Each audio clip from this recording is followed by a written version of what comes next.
This is not a werewolf story, Chapter 5, where Raoul makes friends. I decide to wait until a free period after lunch to go up to the new kids' room. After the trauma with Tuffman, I need a little sustenance. Pizza cut in triangles, Cook Patsy says when I walk up with my tray. My favorite. How did she know? I take 2 slices. Then she pulls my tray toward her and puts a little book on it. Crack any code, it says on the front. What are the odds? She asks. 2 prizes in 1 day. Thank you, I say. I pick it up and flip through it. On every page, it tells you how to decipher a different kind of code. This is very useful. I can already see myself showing it to the new kid. An icebreaker, that's what you'd call it. Cook Patsy holds onto the tray and looks at me for a second. I heard Tuffman was pretty harsh on you and Jim this morning. I know you're no snitch, Raoul, but can I tell the dean about it? It seems like something he ought to know. I shake my head. It's strange, but the whole don't be a rat rule applies to teachers too. If a teacher is too mean, then the kids find a way to settle the score without getting the authorities involved. Poetic justice is a term we just learned about from Ms. Turn, but we've been doing it here forever. It means the punishment fits the crime.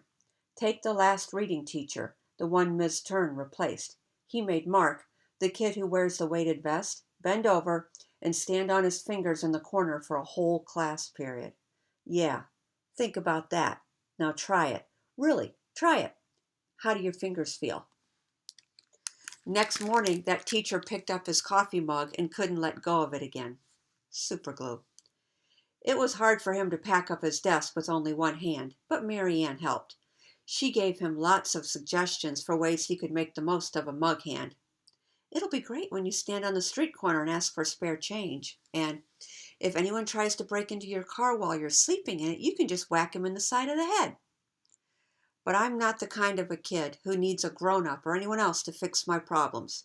Grown-ups are the ones who cause all the problems anyway, so I don't know why they think they're so great at teaching kids how to solve them. Cook Patsy is watching me. She's still holding one side of my tray, so I can't leave.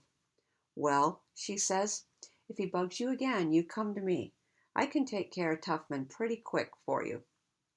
She lets go of my tray and flexes her arms down low like a wrestler on TV before a match. I gulp. Cook Patsy is what Mean Jack would call ripped. She winks and picks up her spatula. I got your back, she says, as I head to the counter.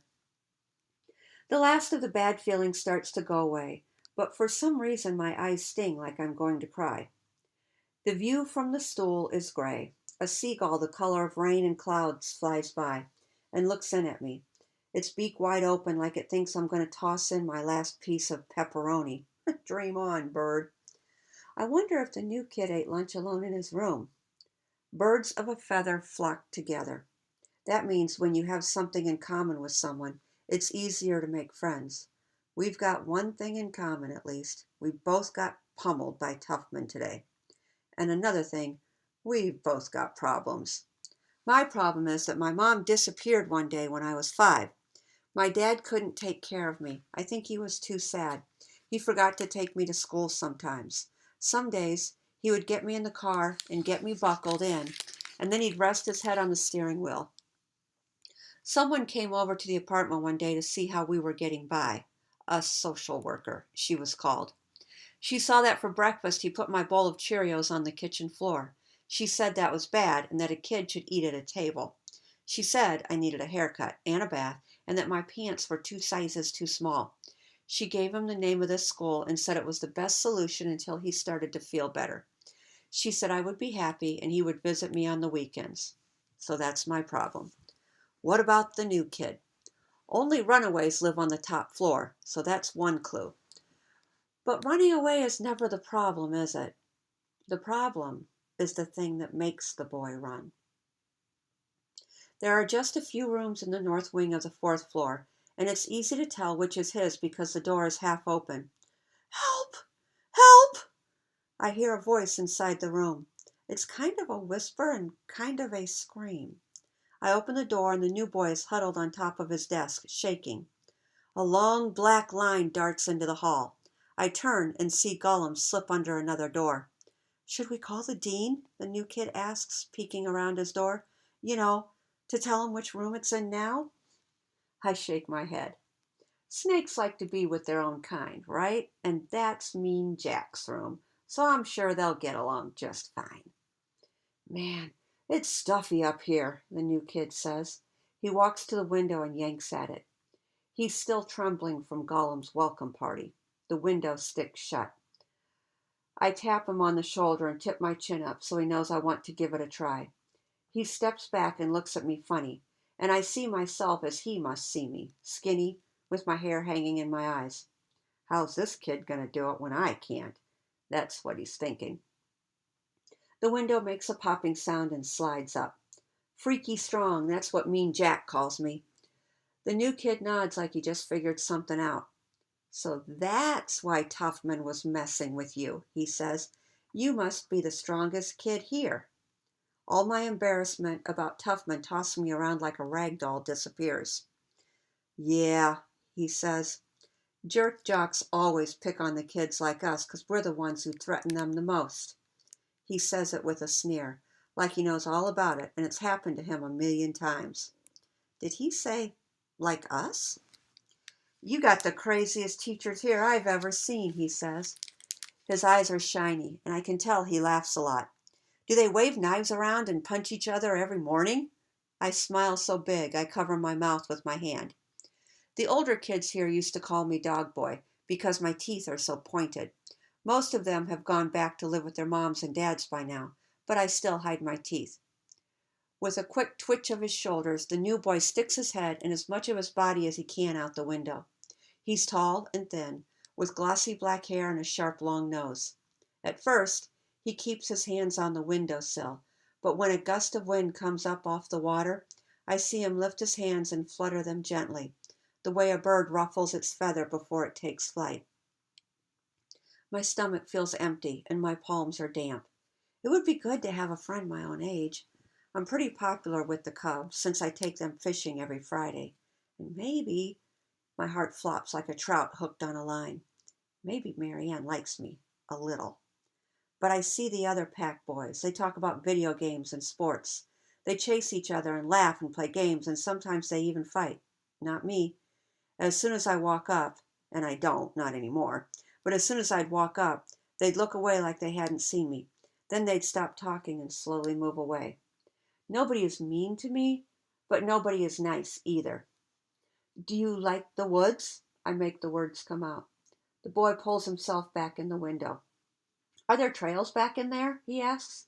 I race dirt bikes. I'm a champion in my class. Did the dean tell you that already? My mom says she'll bring me my bike if I'm good. His window is on the same side of the building as the dining hall and faces the water. He points to the ravine. Is that where the school property ends? He asks. He must already be thinking about how to get away once that dirt bike comes.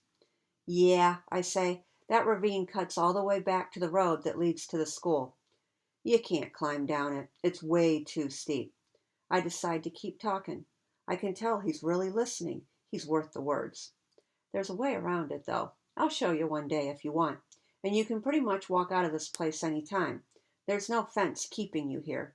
Just the terror of getting lost in the dark woods. I say the last sentence in a spooky voice. He smiles at my little joke. My name is Vincent. You're Raoul, right? That boy across the hall said you're a weirdo, but you don't look like one to me. I forget about my weird teeth. I smile again, really big. You have wicked cool teeth, man. My elbow hurts when I bend it, but I feel good inside as I head into science. First off, because I think I might have a friend, and second, because advanced science is the one class I have with Marianne. So it's safe to say that I'd feel happy right now even if I knew Tuffman would be waiting after class, ready to yank me into a Bavarian pretzel and sprinkle me with rock salt. Some kids think science is boring, but that's because they don't have Dean Swift for a teacher. And they don't have Dean Swift for a teacher because he won't let any kid who thinks science is boring into his class. This year, he only let 4 of us into the class. He teaches it in his office. There aren't any desks. We can sit on the soft carpet or lie on our stomachs, or, if we get there early, flop in one of the big leather armchairs. Lately, Dean Swift's been talking about the human body. We're studying cells and how every part of your body is made of them.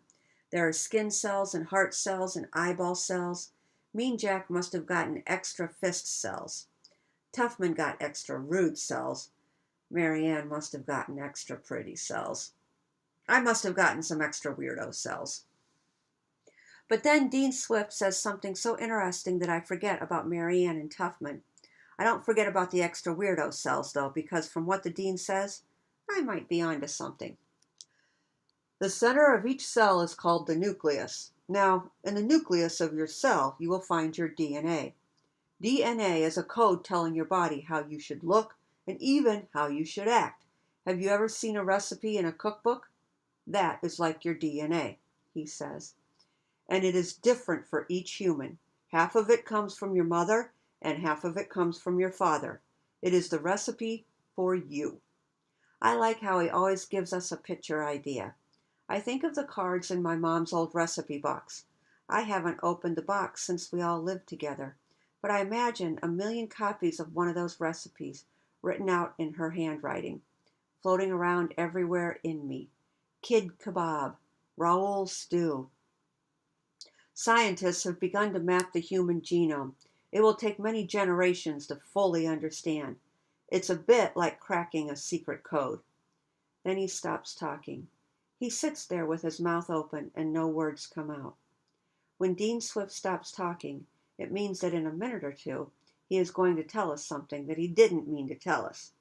It's something he doesn't know yet, but is trying to understand. It has nothing to do with the learning target, and it's always the most interesting thing anyone will say to me all day. I wonder, do you know there is another kind of DNA? He says slowly. It's a DNA we get only from our mothers. It's in each cell, but outside the nucleus. It's a shorter code than the DNA inside the nucleus. It's a special recipe that tells your cells how to turn the food you eat into energy. He writes mtDNA on the board. It's called mitochondrial DNA, but we write it like that, and you only get it from your mother.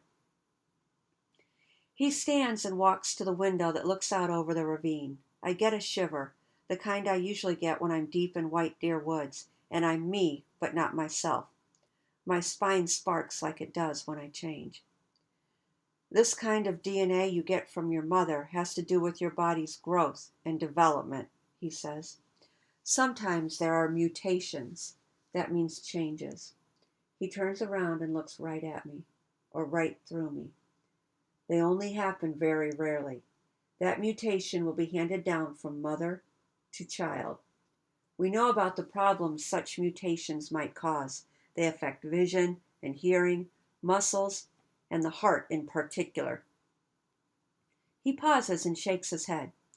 But we don't know if there are mutations that cause improvements in hearing and vision, greater muscle strength, or a heart that beats harder and stronger and longer. We don't know about that because there are no documented studies on that. Not yet, anyhow. He sits down and looks at me, and this time I'm sure he sees me. Scientists don't really know what gifts our mothers have given us, only we do. Dean Swift really has a way with words sometimes. I look down because my eyes are saying too much.